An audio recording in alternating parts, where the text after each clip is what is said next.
Hey everybody, Yvonne here with Back to Earth Creations, and in today's video we are going to be making a necklace using these crow skull charms. Links to all the different tools and materials that we're using are down in the video description below.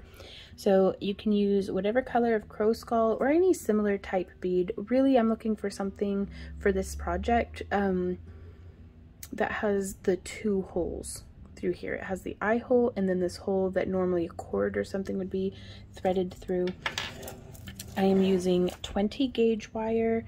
I recommend this chainmail kit. Even if you're not into like weaving chainmail, this is so handy for just having a variety of different jump ring sizes for connecting your links and stuff and wire wrapping or finishing your necklace ends.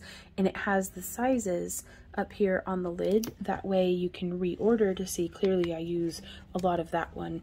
And it's so nice like to have a little bit of selection to choose from. I'm going to be primarily using my stepped flat nose, or you could use just chain nose or flat nose, my bent nose, whatever pliers you like to open and close rings with, as well as wire snips for snipping wire, flat nose pliers. You could just use your, we'll just use our tapered flat nose just to keep the tools to a minimum, but I do like my flat nose.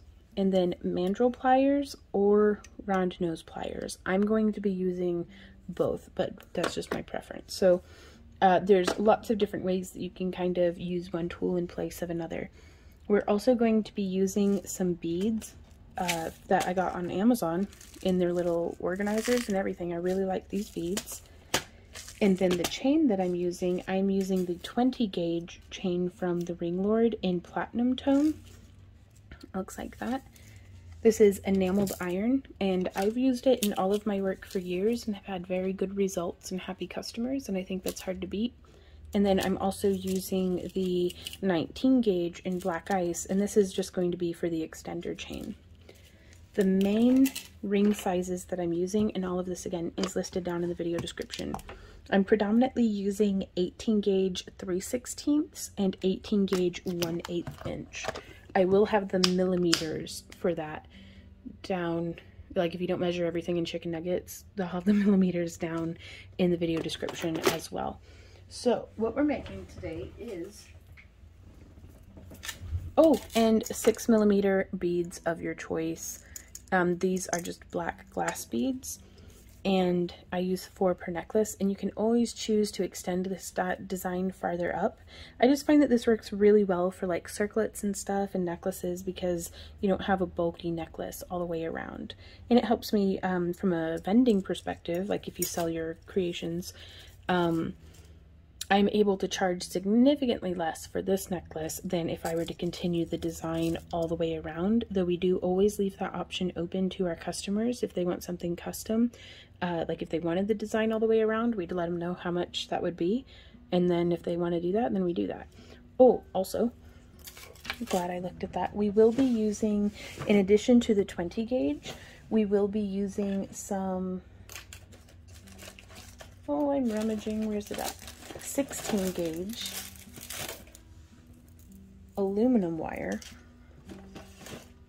and this is, there it is, 16 gauge American wire gauge, so it's quite dummy thick. And I just wanted something nice and thick for through, like you could use the 20 gauge, but I really liked the thick aluminum and the way that it looks coming out of the skull. So first things first, we are going to cut about 5 inches of our 20 gauge wire, and then we're going to set that aside. And we're going to take one of our beads and slide that onto our wire. I'm going to zoom in just a bit so hopefully you can get a good look at what we're doing. And this is going to go right through the eye hole. You can use any size and shape of bead that you would like that fits in with the charm. Just really, there's no right or wrong way. It's just whatever pleases you. So there we have both of the eyes. And I'm going to scooch our wire so that it's centered. The charm is in the center. And then I want to bend, and there we go, just like that. And now you can see this is going to come around and we're going to wrap on this back part here. And so I'm just going to bend this around. Do you see how that wire is coming through now? And I like to use my bent nose pliers to just grab that end and then pull. Whoop, there we are. You can cinch that around, and now you can see how that's wrapped and stacked. I'm going to do one more repetition, just making sure that the wire isn't stacking over itself. I want them just coiled around side by side. And I'm going to put my thumb on it and press as I pull, and that helps the wire to go kind of where I want it to. Now before snipping or proceeding on this side, I want to get it bound off on this other side as well. So again, just coming through. I highly recommend Parawire brand enameled copper wire if you're not using, I mean, there's sterling and sterling silver filled, and bare copper wire are awesome as well. But if you're looking specifically for enameled craft wire, I think they're the best on the market, you guys. And this isn't sponsored or anything. This is just, if I could go back in time and recommend to myself what wire to use, that way it doesn't turn me green, doesn't irritate anyone with metal allergies, and is affordable, I would recommend Parawire to myself. So just with that little bit of advice, do what you will. And now again, without having snipped, I'm going to take my pliers. You can see how there's this gap right there. I'm just going to take my pliers and press, and it just moves that wire up and in, and then other side, press. Very cool. And now from here we can cinch this around, and I'm going to snip just a little past, like 2 millimeters past where it exceeds. Like you'd think to snip here, but let's go just a little further because it leaves that little bit of tail wire.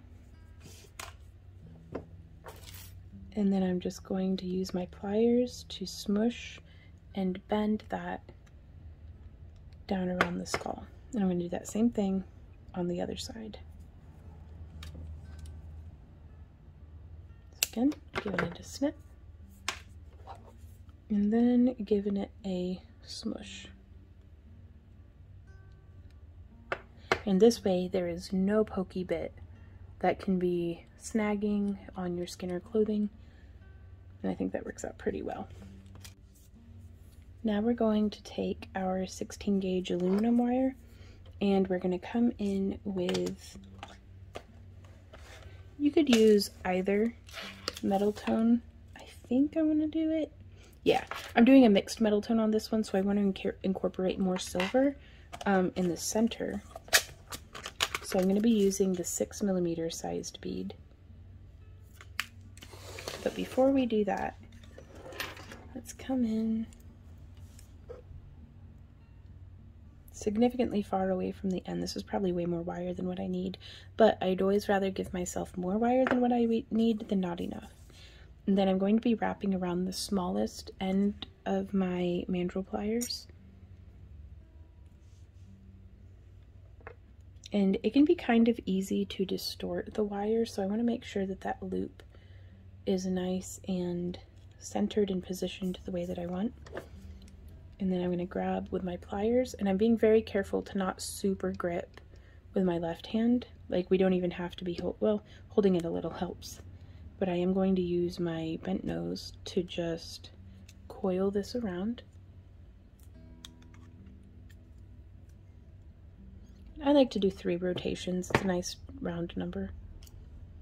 And then I'm going to snip, again with just a little bit of tail.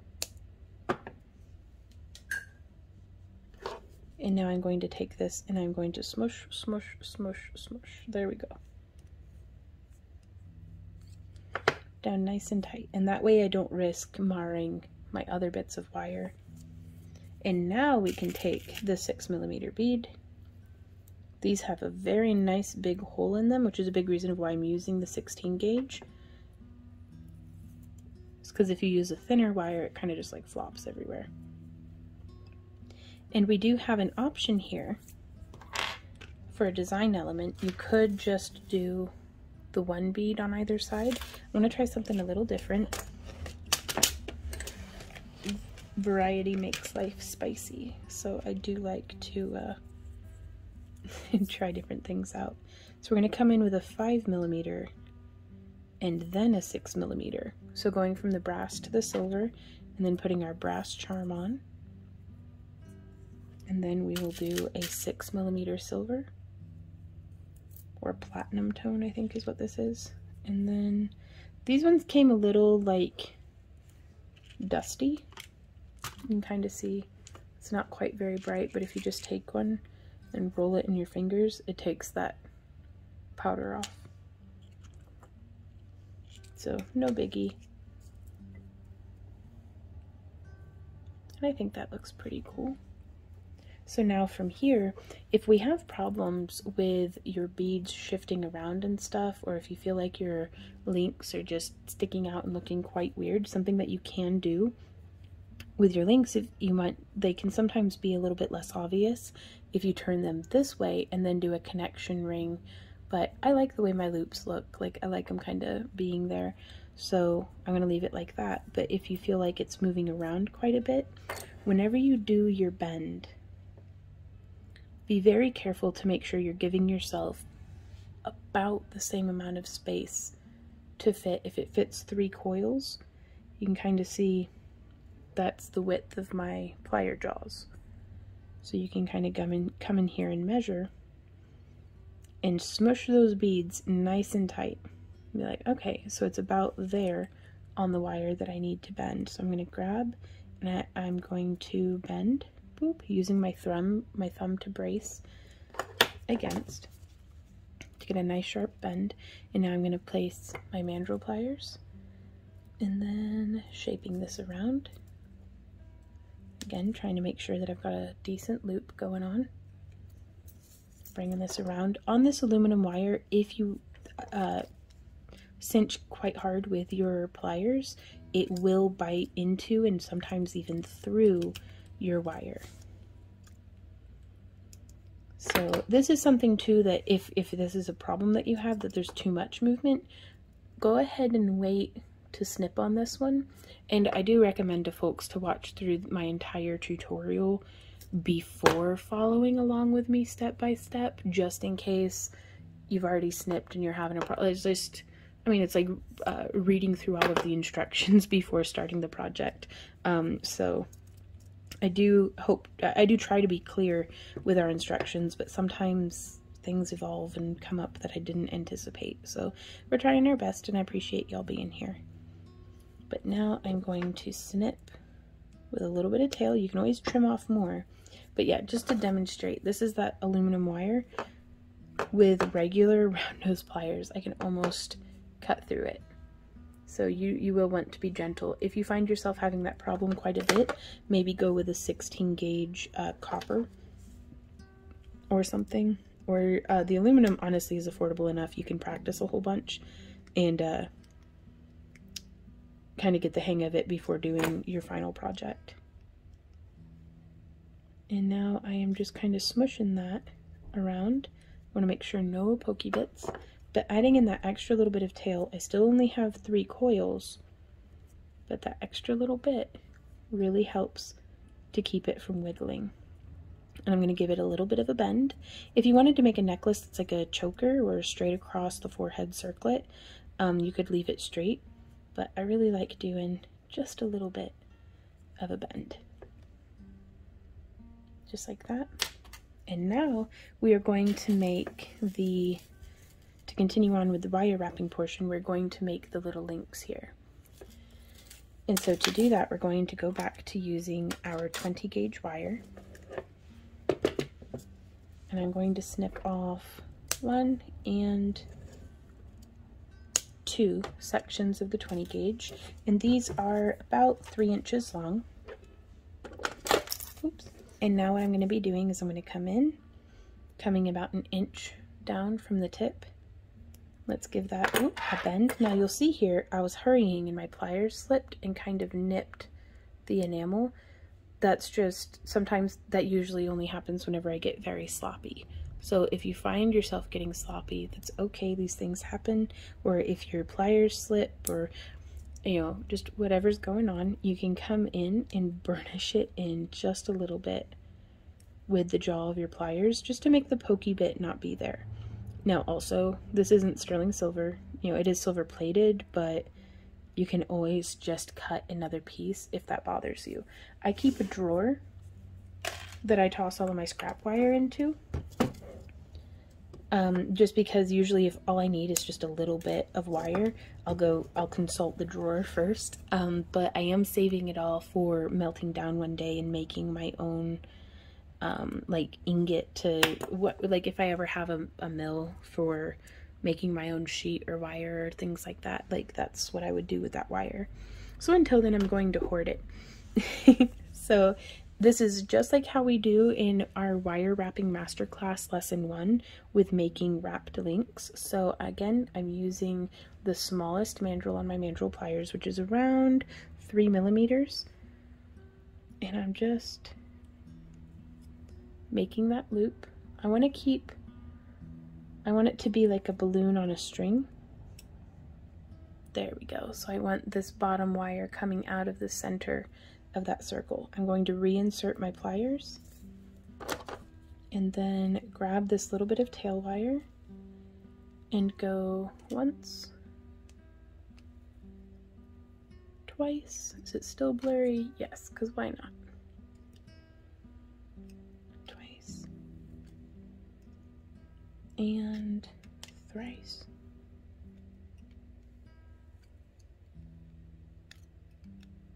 Now you could make this wire even longer if you wanted to do very long segments of beads on either side of your necklace. But there we go. There's our little wrapped loop. And I'm going to slide on a very small brass bead. That's like a 2 millimeter. And then I'm going to slide on a 3 or 4 millimeter. I think it's a 3. I don't know. What size did we use over here? Yeah, we used 3 over there. So I might do a 4 millimeter, just because why not? And then one of our 6 millimeter black glass beads. Another 4 millimeter. You know, I don't know if I'm digging that or not. No. And this is where your stylistic flair can come into play. Do what you like, because that's certainly what I'm doing. And if you sell your jewelry and you're worried about, well, you know, trying to make stuff that other people like, the best advice that I can give is to make what you like, because then you're excited about your jewelry, and your own excitement and enthusiasm is going to be genuine, and it's going to be infectious, and your customers will catch it, potential customers will catch it, you know, and they'll be like, you know, sometimes it's not the piece that gets the person excited, it's the artist that made the piece. So just something, food for thought. You know, I say that, but then I also have some pieces of jewelry that I've made and I'm like, oh my god, I hate this and I would never wear it. And then it'll be like the first thing that sells out of our booth at an event. And I'm like, really? Okay, whatever. You know, I'm not going to yuck your yum. So again, those 3 little, I'm just measuring, using my pliers as a means to kind of see that, yeah, it's about that. So I'm going to come in right here, and then I'm going to position my pliers. And you can mark using like Sharpie or whatever you have. I'm going to do that bend. And now on this one, I am going to do my round nose pliers, and I'm going to come in just a little bit away from the tip because I want a very small loop on this end. This end is what's going to be attaching to our chainmail, and this end that I'm fixing to make is what is going to be attaching to our chain. So that's why I'm making it kind of smaller, because it helps kind of taper down and into the rest of the design. It's a very minimal design element that most folks would overlook, but it pleases me. So, and really, I'm the one who's making it, so I'm gonna do what makes me happy to make it, and I get excited about the magic and the details. So there we go. I'm just smushing in that little bit of tail wire. No wiggle on the beads. And I like that. I feel like the silver wire on the ends plus the brass accent beads really kind of balances the color combination that's here. Like, I like that. I can dig it. Now we get to do that again. So in case you missed it the first time, we're going to come in about an inch. And you can gauge off of, you know, how much space that took up. So I can actually come in just a little bit more, give myself a little bit more room to play. Smallest end of my mandrel pliers. Getting that lined up. And I'm going to zoom out so that, you know, maybe I don't wander out of frame. Maybe you can see something that I'm doing with my hands that is helpful to you.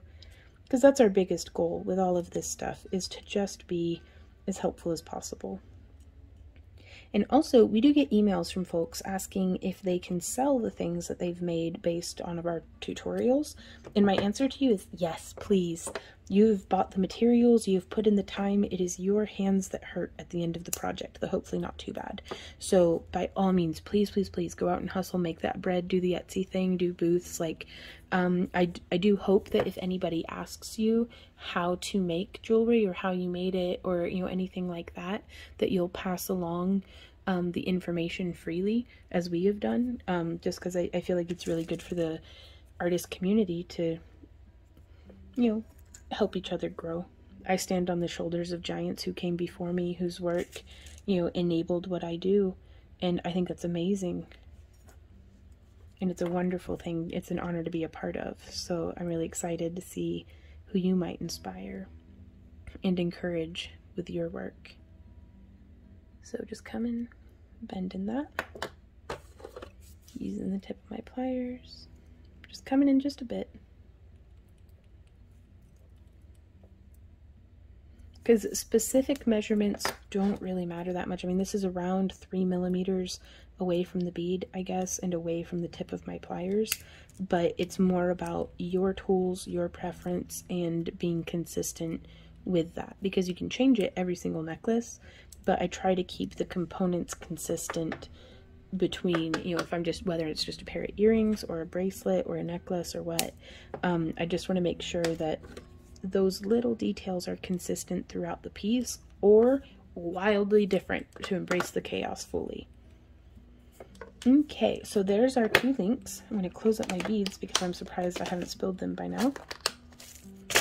And then up next, we are going to be using the 18 gauge 3/16 inch rings. And I'm going to make some little units of Byzantine chainmail. Now you could incorporate any chainmail pattern, actually. I think it's just a nice little segment. Hopefully that'll be enough rings in that size. I'm done with these ones, so I'm going to set them aside.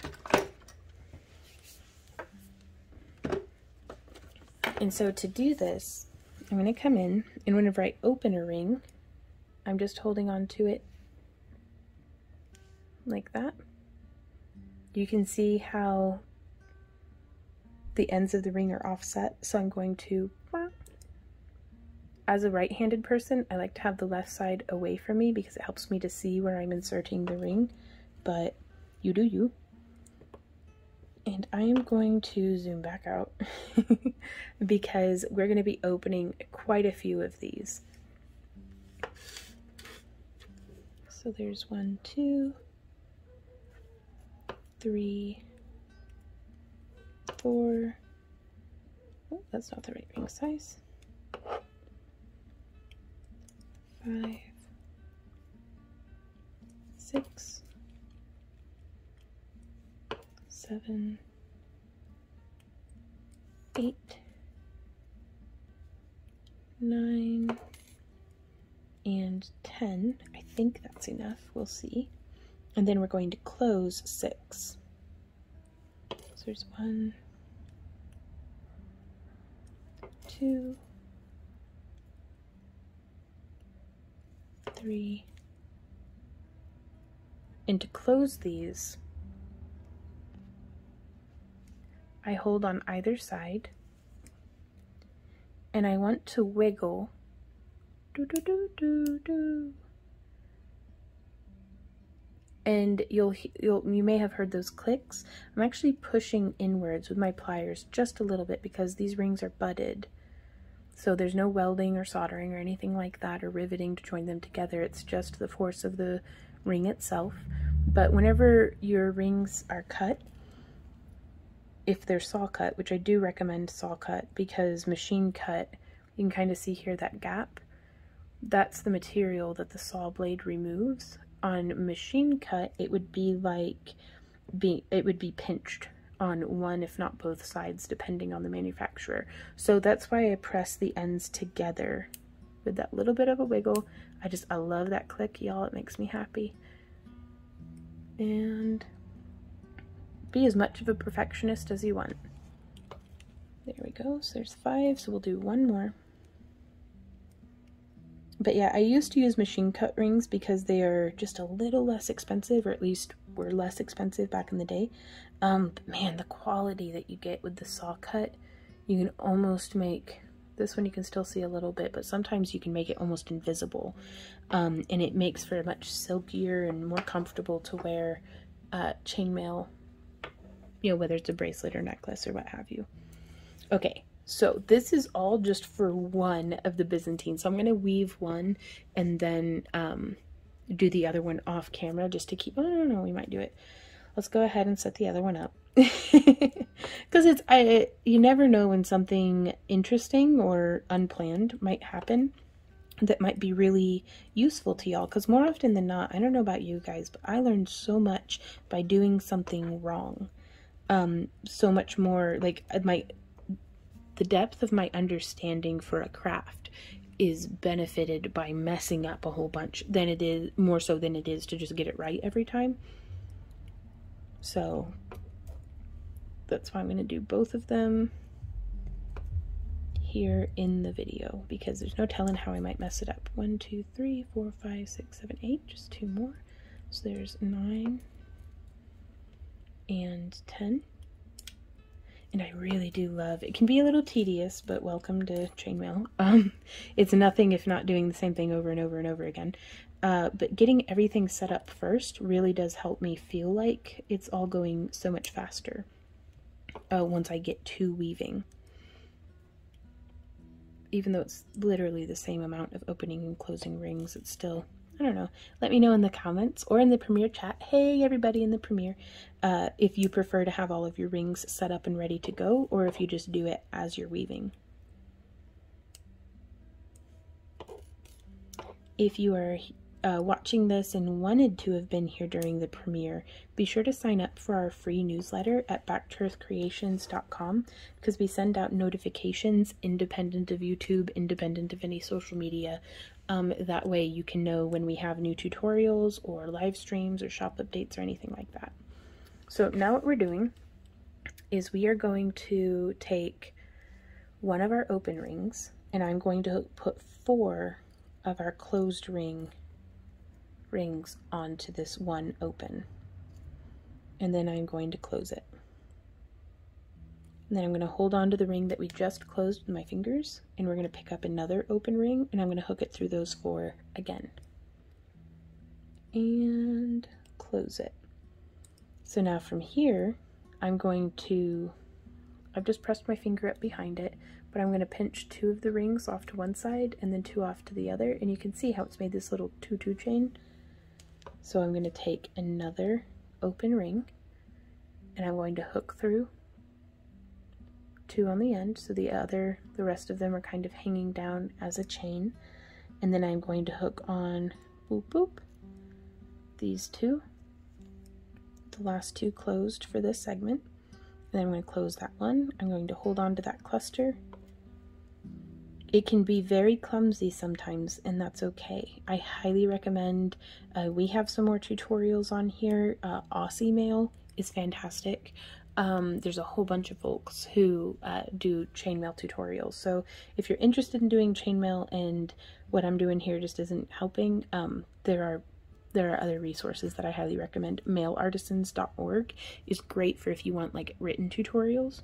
But yeah, I just hooked through a second open ring through those ones, and we just want to end up with a little chain like this, which can look like that whenever it's just laying on the table, but sometimes you just got to poke it a bunch and it will lay like that. So now from here, this can be the sort of tricky part. I'm going to get both of our segments up to this stage though. So I've got one open with 1, 2, 3, and 4 closed. Let's close that one. I'm gonna grab another open ring and then hook through all 4 and close. And then I'm gonna pick 2 that were the original 4 closed, if that makes sense, and let the other 2 fall to the side. I'm gonna pick that one up. There's 1, there's 2, and then I'm going to close, and then I'm going to re-thread through all 4 with a second open ring and close it. So there we have our 2 little segments. Very cool. And now begins the tricky part. So I'm going to set down one of my pliers. Whenever we pick this up, I'm going to isolate the rings on one end, and I'm going to open them like a book, and then I'm going to push them down on either side and push them up just a little. So there you can see these are the 2 rings that I just opened and then pushed up. So now we can come here and spread those, and I'm going to hook this ring through 1 and 2. So do you see how that's what we're going for? It can be very clumsy and tricky, but I love this weave so much and it is so rewarding. So I'm going to close that ring. I'm going to hold on to it in the same spot. Oops. And I'm going to hook in a second ring through to beef it up. And now I'm going to do that same thing on the other end. So here we are. And sometimes it'll like flop open. That's okay. Once it's under tension, it holds. So I'm going to isolate the 2 on the end, butterfly them, bring them down, and then open, like turn 45 degrees, 90 degrees, I don't know, 90? Yeah, 90 degrees. And then hook an open ring through, boop, those 2, and close it.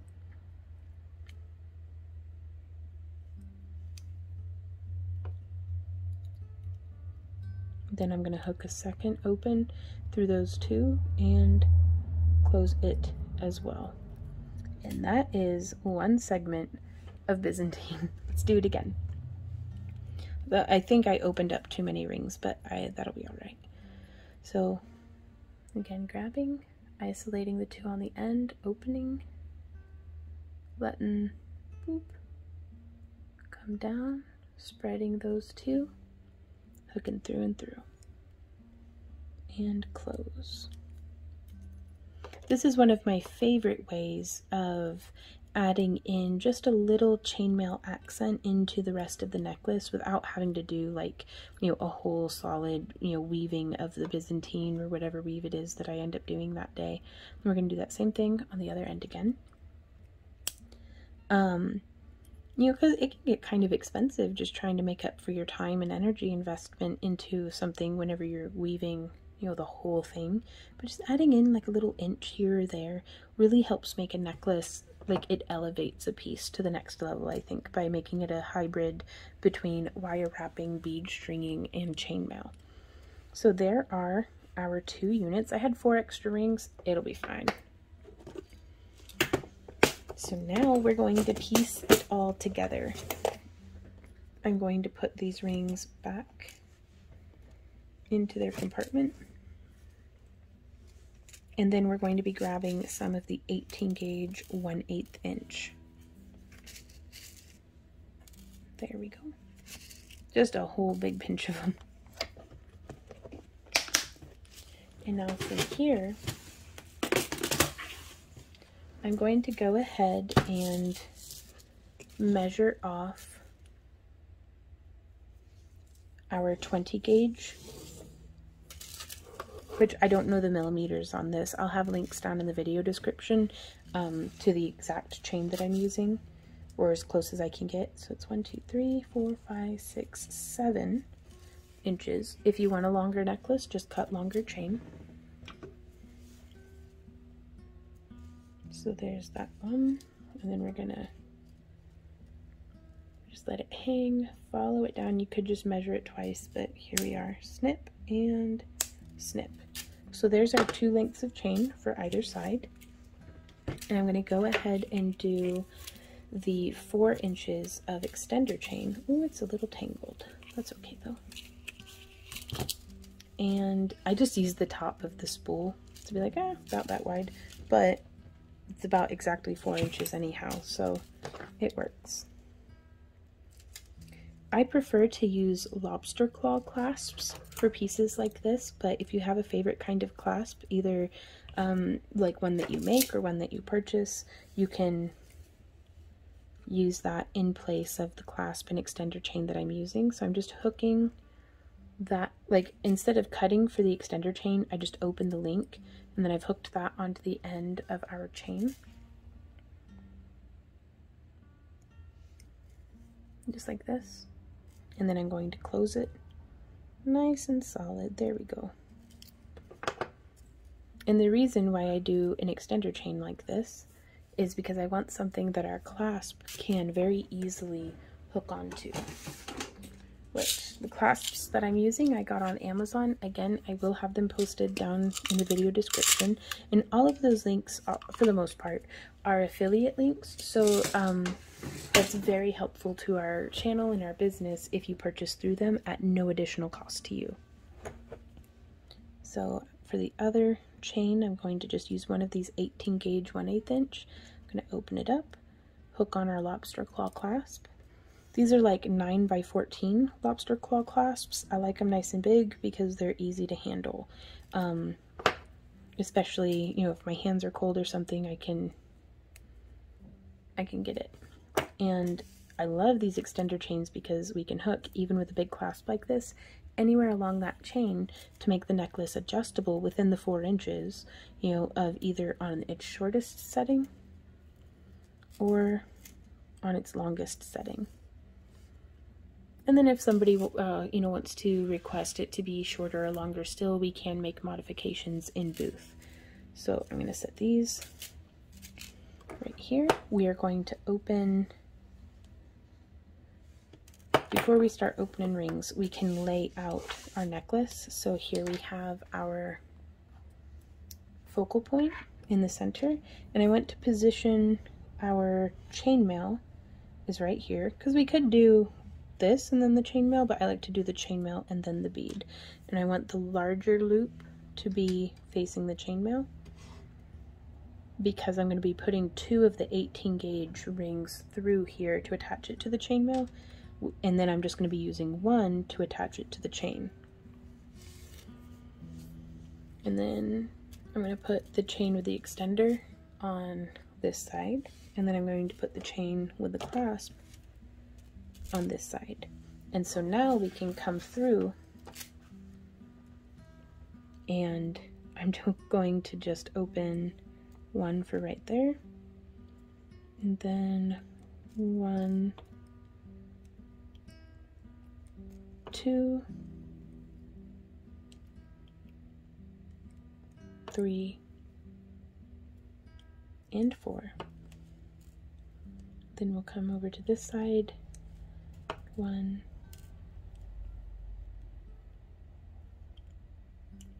2, 3, 4, and then 1 last one to attach right there. And we will go ahead and start attaching. I'm going to build from the center out. So I'm going to hook right there. And for these ones, it's very helpful to open that ring nice and wide. So I've opened it. I'm going to hook on the 2 rings on the end of our Byzantine chain, and then I'm going to close it. So there's that. Ooh, that closure could be a little better. Whoops. Ooh, stabbed myself. That's all right. That happens. And I love these pliers because they do have the smaller tip, which is kind of tricky to be watching through the camera lens instead of with my regular old eyeballs. Okay, so now I'm going to hook through 1, 2, and then hook through the loop like that.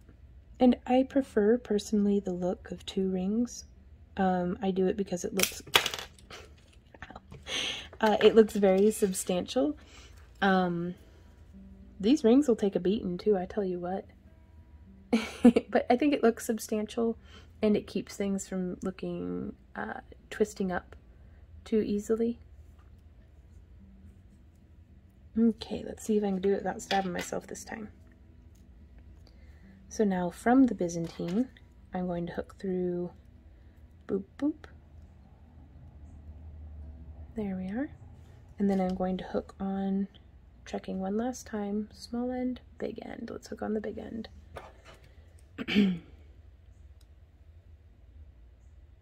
There we go. Nice and closed. Hook through the link, and then through the chainmail.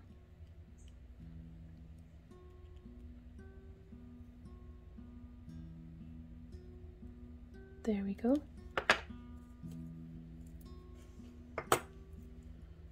I think that's coming along quite nicely. And now we will use this 1 ring.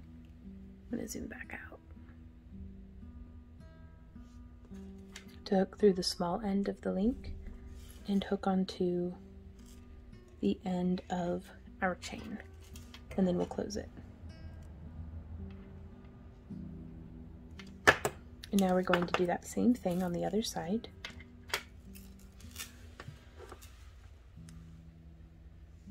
Again, getting it nice and wide. Hooking through the link, and then, well, the focal point link, and then those 2 rings. And then close it. Now you'll see here what has happened is we have a bit of a traffic jam between these 3 rings.